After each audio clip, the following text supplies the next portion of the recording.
the best thing that's ever happened to me. Yeah. And it's even, and I hate to say it, I've told my kids, it's better than my kids and my wife. Holy smokes! Woohoo! Oh, that's crazy! Holy Christ! My name's Randy Leigh. I'm from Campbell River on Vancouver Island, British Columbia, Canada. I had a day where I did the tour of the facility by Allan, the owner, who was phenomenal. And thank goodness I came, because in real life, when you see how it's built and the process and how advanced the technology and the skill set of the boat, in my opinion, it's unmatched. So we spent a good half a day going through, and I gotta say, these boats aren't built on the ground. They're built on rails, on jigs. And funny, I was going through it, and they got a paint shop that's separate from the main building for quality control. The tour was amazing, and it just ensured that I made the right decision and did the right thing when I saw how these amazing boats are built. The structure, the technology, the strength. I think in knowing other aluminum boats that I would call Tim boats, the build of this boat is 3 times as strong, 3 times the finish, 3 times the strength. It's undeniable. I don't think there's many trailable smaller boats like this in aluminum that are built like a tank and perform like a Ferrari. I was really interested in seeing the build process. That's what really wanted me to come out here and just see how these things were constructed, because I'd seen videos and Allan explaining the hulls and the warp and the bend and how the rail system works and the paint system.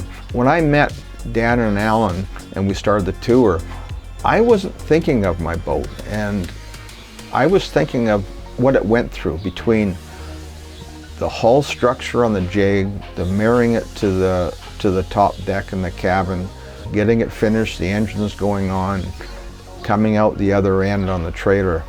I wasn't thinking about my boat.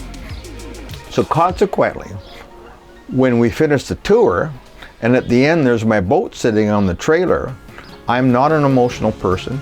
I'm noted to be kind of cold, but I broke down in tears, and I don't cry. That's beautiful. Yeah. It's just beautiful. Oh, Yeah. this is the best thing that's ever happened to me. Yeah. And it's even, and I hate to say it, I've told my kids, it's better than my kids and my wife. That's what retirement does to you, eh? Yeah. Oh my goodness. I was overwhelmed when I saw the boat, the finished product, and just how outstanding it looked, the finish, how the detail. It was just so cool. I could never have dreamed at having it done any other way. They just hit all the numbers. Holy shit. I don't know what to do. I'm so impressed. Your finish is just killer. Just killer. So yeah, when I saw the boat, I had to sit there in tears and take a couple of breaths and kind of go, Jesus. It was a really good feeling, and I'm still dealing with it, and my emotions are still high. See, this is like a Ferrari. I wanted a safe, solid aluminum boat that didn't look like a tin boat, but I wanted it to be a mini yacht. I wanted it trailerable, fit in my bay, and I wanted it to look like a Ferrari. And you've accomplished everything. This sucker is like the sports car yacht. One of the things when I did the options that I put on to make sure that the boat performed was go maximum power. So I did 2 300 Verado Mercuries with a 15 horse kicker, which proved when we did sea trials the next day to be the smartest thing I ever did. First, when we launched and the 2 300 Verados, Allan fired them up. They were super quiet, just a whisper. I was just absolutely amazed for a motor that size and volume. So it's, oh You're kidding. Show I off thought maybe it mode. was an option. That is cool. Yeah. And then all of a sudden they were noisier, like a hot rod, a race car sitting there idling. And to my surprise, there's a switch that Allan uses. You can have either quiet, comfortable mode, or you can have hot rod, make a racket mode. And it was pretty cool. That is so cool. See, it is a Ferrari. It's a Ferrari built like a tank. But when we were out there, and the hole, coming out of the hole with this, the amount of power when you throttle, and not throttling much, it just took you back in your seat. It just pulled you right out. Oh, oops. Whoa, that's touchy. Holy smokes. So yeah, there's 600 horses there. So smooth, so comfortable. We were in 10, 15-foot rollers. She was just gliding through them at 26, 30 knots. We hit some crazy chop. We were doing 35, 40 knot through chop. The faster we went, the smoother it got. You bump the speed up, it'll probably get softer.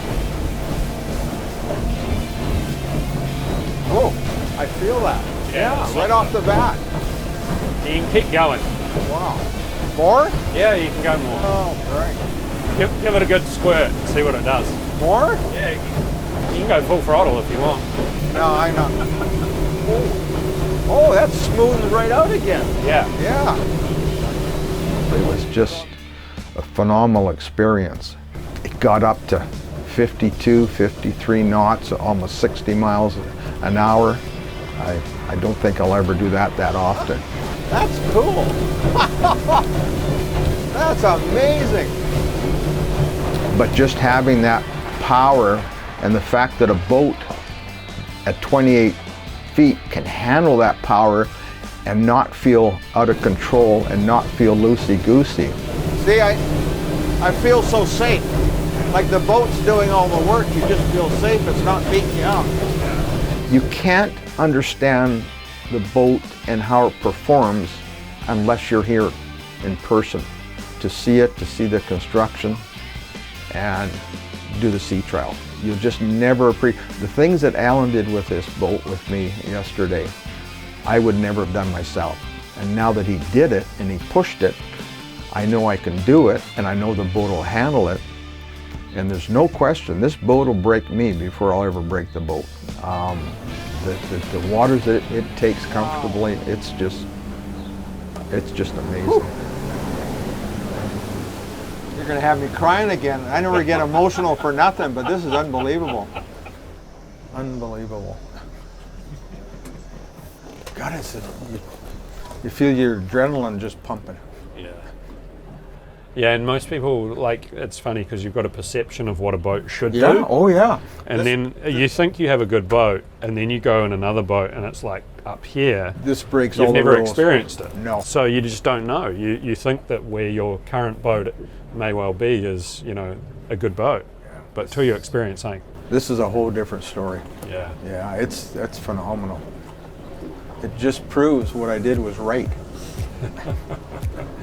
And the one place that Allan and Dan took me for lunch was an island. It's got a neat cafe, restaurant, pub on it. And it's the coolest place. It's outdoors. The people there are so friendly. The food is excellent. And they got great beer, lots of sea life around the wharf. And we tied up there and had lunch and took a break and then went back out. And it was just beautiful. It was just so relaxing. If I had this ship without coming here, I would have missed 50% of the experience. Like, this puts it all in perspective. The expectations have been greater than I could ever imagine. You guys, the culture, the people, but it's you guys, it's your team, it's your people. Like, you go through your factory and every one of your team there, they're all smiling, they all say hi. You know, that's not common. You can tell they enjoy the place and they work hard, but the quality and the workmanship is just way over what I expected. I expected a lot from my research, but I never expected in person to see this. But it is truly the best experience I've had in my life, and I have done a lot of things. I've built a lot of buildings, I've built a lot of businesses and car rentals and but the experience with the boat, the build, the people that are involved, the owner being hands-on, the owner really taking interest in making sure that you're happy with your product, you just don't see that in a lot of cases. In a lot of cases, the owner's in the background and everybody else is doing that person's work. So this, yeah, in my life, this is the best experience I've ever had. And one other thing when you go to the factory, it's interesting because all the workers are working. Doesn't seem to be any downtime, but they're all smiling and they're all greeting you. You don't see that in factories. So there's as much pride in the workers on what they're producing as there is in the owners and the management of the company. There's a standard here that Allan has developed, that it's a true team that really take a passion in what they're building and what they're putting out the other end, and it really shows in the product. It really shows. So yeah, it's been a wild experience. It's very, very emotional. So I'm just overjoyed and overexcited, and now I got to wait a whole month for the thing to show up in Canada. I hope I survive that long. Interesting story is, about a year and a half ago, I decided to buy a boat. And I had 3 conditions on the boat that I wanted. It had to be trailable. It had to fit in my heated bay for the winter times. I wanted an aluminum boat that didn't look like an aluminum boat. And I wanted a boat that was capable of high seas, rough weather, and looked like a mini yacht, but performed like a Ferrari. So I spent a month searching the web, researching aluminum boats all over the world. I did websites in China and Norway and Denmark, Germany, all the US, which I'm very familiar with the American boats, and then Australia and New Zealand. And interestingly, the website for Makaira popped up, and I saw the hull structure, and I've always loved the Carolina hull. I've always loved the East Coast American, the Vikings, the big sailfish boats and that just throw the water out all over and take the high seas. Where I come from, we don't have high seas. We don't get big rollers, but we get real nasty winds and really rough weather and lots of chop. And most of the time it's nice and it's calm, but boy, it can come up. So I come from probably the coast of BC, Campbell River area. We've got some of the best boating in the world.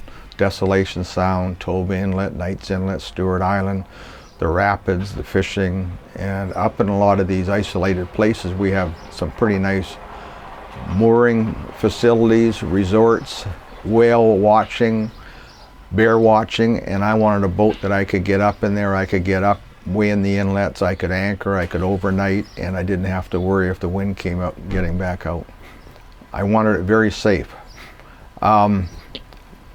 So when I saw the website, I emailed Graham, who was the sales rep. Real cool dude. I loved, for the short experience I've had with it, I loved him. He put me on to, we talked a little bit by email, and then he put me on to Roger at Tom and Jerry's in Mount Vernon, Washington, right by Anacortes. And I reached out to Roger, made arrangements to go down, did sea trials on a 26 he had down there on the lot, and just loved the boat, how it rode, how it felt. So immediately I made a deposit, placed an order, and went through the build process, and consequently, from Roger, I ended up communicating with Dan in New Zealand from Makaira Boats and built a relationship by email on building the boat, the options, the structure, and Dan kept me up to date on pictures of my build, my process.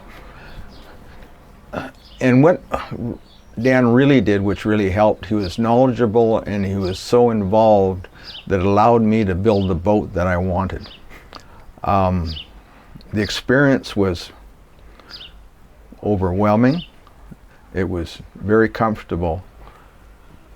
And a good friend of mine that I used to work with, who's had many much bigger boats than the one I ordered in the yacht category, he said to me, he said, if you're ordering a 26, or you're thinking of 26, go with a 28.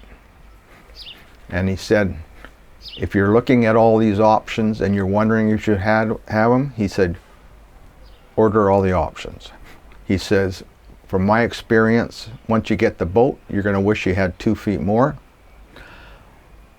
Once you see all the things that you can put on the boat, you'll spend the first year or so adding them into the boat after it's been built. If you have everything in it, now you can get the boat, you can enjoy it, you don't have to worry about all the add-ons. So that's what I did. I worked with Dan and I went through every single option that I could get on that boat, right from the FLIR camera, the solar on the top deck, the black Italian leather seats and helm seat, the bigger screen on the Garmin from a 16 to a 17, the big 6-foot fish tanks with pumps that are wet tanks on the cockpit helm with the steering, the joystick in the cabin on the cockpit, bow thrusters, controls in the cabin on the cockpit, Garmin out in the back deck for fishing and watching when I'm trolling, Berwin fixtures on the gunnels. It just went on and on and on, and a sound system that I upgraded 6 speakers and a woofer, which is just amazing. The one thing I gotta say is I wanted aluminum, and then when I ordered and I was going through the process, I was going, well, I want to compare to the typical fiberglass boat. And in our area, Grady Whites and Pursuits, they're big fish boats, they're popular, you see them everywhere. So I went online because I wanted to, in my mind, just make sure what I thought was true. So I did a Grady White and I did Pursuit's website. I researched them, I cost them out, I optioned them out. And after being in my boat and comparing the two, I realized that first off, with the Makaira and the Grady's that are similar and the Pursuits, they're all in line with cost. The interesting thing is the Makaira has more options included in the top price that actually makes it less in the long run. The fridges, the seakeepers, there's just a whole bunch of stuff, the deck wash, that aren't options that these other ones had. And the big thing is that the Grady Whites and the Pursuits are really nicely finished. They're really look like a streamline in the fiberglass, but they have half the room. They're tight, the bunks are tight, they got so much crammed into a boat similar size, 28-30, that there's not a lot of cabin room, there's not a lot of deck room. The Makaira has all that, probably by 1/3 more. So it just really confirmed in my mind that I did make the right decision. And in a lot of their cases, at that size boat, it's not a full lock-up cabin, they're all tarps. Whereas this is full lock-up with all glass, easy to get in and out, good for all seasons. So I really know in my mind that this is the best boat for my needs, for my environment, and probably the best boat overall compared to everything else that's out there. I'm just amazed at how much room that's in it for a 28-footer. It's so crazy roomy. 6-foot plus bunks. Just, you can sleep 3 down there comfortably. It's pretty cool. See, at my stage in my life and where I am, it's not about the money, it's about getting quality for your money. If you're buying a boat and you're nickeling and dining, you shouldn't buy a boat. You should rent one, because boats aren't cheap, especially if you're going to fit them right out and put all the options on them and everything. But that makes the experience a lot more comfortable and more exciting, because you got all the bells and whistles. And let's face it, it's an ego thing too. The other boat guys are looking at you and going, oh my God, that's pretty cool.